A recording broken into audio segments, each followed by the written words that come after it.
Alright. Has anybody, a YouTuber that I was following with some regularity, done anything to make me unsubscribe from them? Specifically, anything offensive. I was subscribed to Brett Keane for a while. He was actually the guy that got me started. It was his questions to atheists video that actually got me to finally post something. And so I was following him for a while.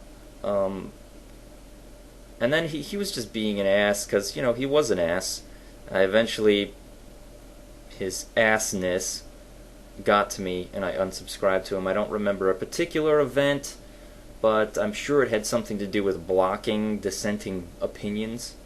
That gets me. It's like, if your opinion isn't strong enough to stand up to criticism, then maybe you should change your mind instead of just blocking people. Holy crap. Let's see, who else? I was watching Jesus Freak just to kind of like keep tabs on him, and I forget what video it was that he said, but it got me to unsubscribe from it. It was just something stupid. I don't think it was particularly offensive. I think he was just being dismissive of the atheist position, or coming to an erroneous conclusion based on evidence to, you know, bolster his faith type of thing. And I was like, there's no hope for you, and I unsubscribed from him. Anybody else I can think of? I don't think so.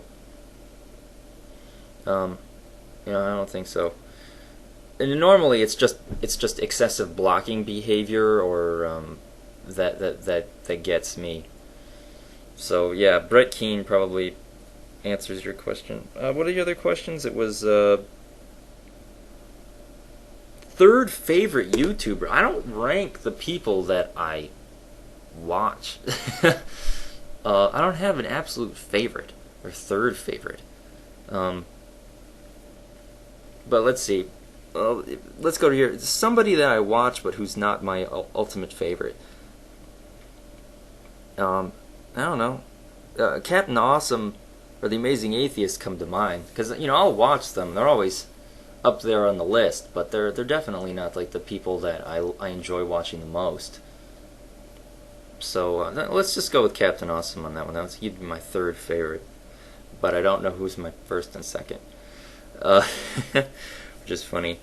What was your other question? What bad thing or embarrassing thing have I done while intoxicated? Well, I don't go out and drink. I have been having, you know, parties at my house, like, you know, sleepovers type of thing, where people just crash at my place, and have gotten pretty intoxicated. I think the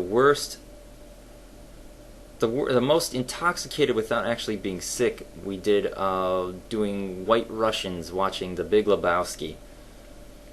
I was, you know, plastered, but not like sick.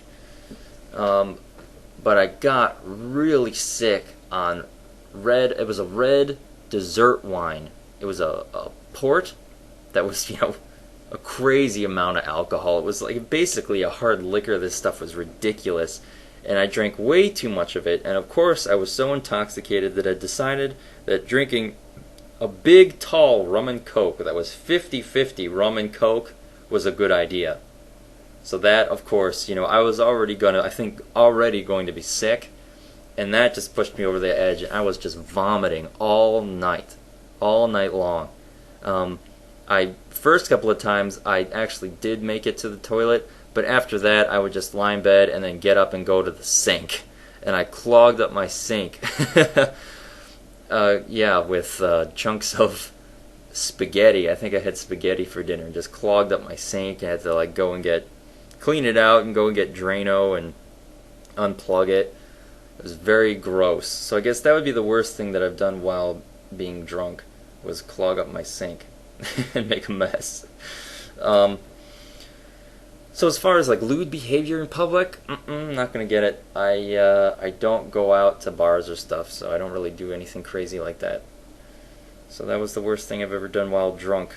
And now it's ruined me to red wine. The smell, I have a pretty sensitive sense of smell. So it's big French nose. And just the smell of wine now can get me nauseous. It brings back those memories. They're very vivid. Yeah, I can't even smell wine. That might fade with time. I might be able to drink wine again, but not now. I can't drink wine now. Are there any other videos? This might be the last one, Joe. This might be the last answer.